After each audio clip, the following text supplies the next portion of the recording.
আসসালামু আলাইকুম। আমি রাজু আহমেদ খান, গ্রিন পার্টির চেয়ারম্যান। আজকে এসছি আমি এবং আমাদের যুগ্ম মহাসচিব কাজী জহিরুল ইসলাম। আমরা দুজন এসেছি মেরাদিয়া শাখার এখানে দাঁড়িয়ে কথা বলছি। কেমন আছেন আপনি? আলহামদুলিল্লাহ। ডক্টর ইউনূস তো ভালোই খেলা দেখাচ্ছে। আমার মনে হচ্ছে ডক্টর ইউনূস যা করতেছে জনগণের জন্য করতেছে, বাংলাদেশের জন্য করতেছে এবং বাংলাদেশকে সে সমৃদ্ধশালী দেশ হিসাবে গড়ে তোলার জন্য যে পরিকল্পনা নিয়েছে আমি তাকে সাধুবাদ জানাচ্ছি। ডক্টর ইউনূসের মতো ইন্টারন্যাশনাল কানেক্টিভিটি খুব কম লোকেরই আছে, যেটা সৌভাগ্যক্রমে আমরা বাংলাদেশের মানুষ পেয়েছি। অবশ্যই আমরা তাকে কাজে লাগাতে চাই।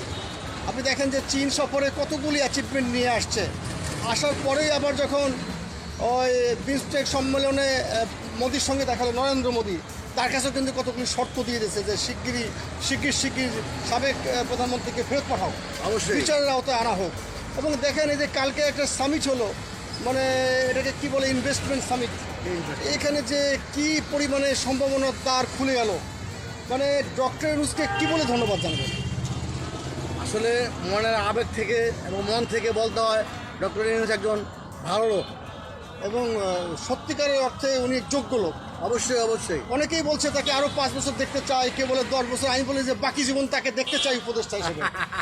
যে সরকারই আসুক, নির্বাচনের মাধ্যমে যে সরকারই আসুক, কিন্তু ডক্টর ইউনূসের যে পটেনশিয়ালটি কাজে লাগাইতে হবে। অবশ্যই কাজে লাগাতে হবে। আচ্ছা, আপনি তো গ্রিন পার্টির যুগ্ম মহাসচিব, তো আপনার সার্কেল ভাগ করা আছে খিলগাঁও, তারপরে আশপাশে যে নন্দীপাড়া, তারপরে কায়েতপাড়া, আশপাশে অনেক তিমনি, অনেক জায়গার যারা সমন্বয় গেছে আপনার সঙ্গে যোগাযোগ করে। তো সেই শাখাসমূহ পূর্ণাঙ্গ কমিটি হইতে কতদিন লাগতে পারে? আসলে আমরা গ্রিন পার্টি নতুন তৈরি করেছি, এটা করতে একটু সময় লাগবে। দেখা যাক, ইনশাল্লাহ সামনে আরও কয়েকটা শাখা উপশাখা আমরা গড়ে তুলব গ্রিন পার্টির পক্ষ থেকে। আচ্ছা, আপনি কাজী জহিরুল ইসলাম, আগে তো কায়েতপাড়া, তারপরে খিলগাঁওয়ের দায়িত্বে ছিলেন, আস্তে আস্তে গ্রিন পার্টির কেন্দ্রীয় যুগ্ম মহাসচিব হয়েছেন।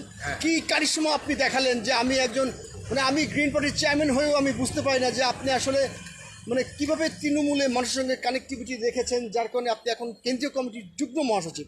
আপনি দেশবাসীর উদ্দেশ্যে কিছু বলেন, 1 মিনিট। গ্রিন পার্টি আসলে জনগণের জন্য, অসহায় মানুষের জন্য কাজ করে থাকে। অতএব এই দলটা আমার অনেক ভালো লেগেছে, তাই আমি এই দলে যোগ দিয়েছি এবং গ্রিন পার্টির যুগ্ম মহাসচিব হিসাবে আমি মনে করি এদেশের ভাগ্য পরিবর্তনের একটা সময় চলে আসছে। এই সময়টা আমরা সবাই সচেতন হয়ে এবং সবাইকে নিয়ে একসাথে কিছু একটা করার আশা ব্যক্ত করছে। সামনে বর্ষা মৌসুমে কীভাবে গাছ লাগাবে সবাইকে ইনস্ট্রাকশন দিয়ে দেন। সামনের বর্ষা মৌসুমে তো সামনে বর্ষা মৌসুমে বেশি বৃষ্টি হয়, তো বৃষ্টির কারণে যে খালি জায়গাগুলো আছে রাস্তার পাশে আশেপাশে গাছ লাগিয়ে দিলে গাছগুলা অবশ্যই তৈরি হয়ে উপর দিকে বেড়ে যাবে।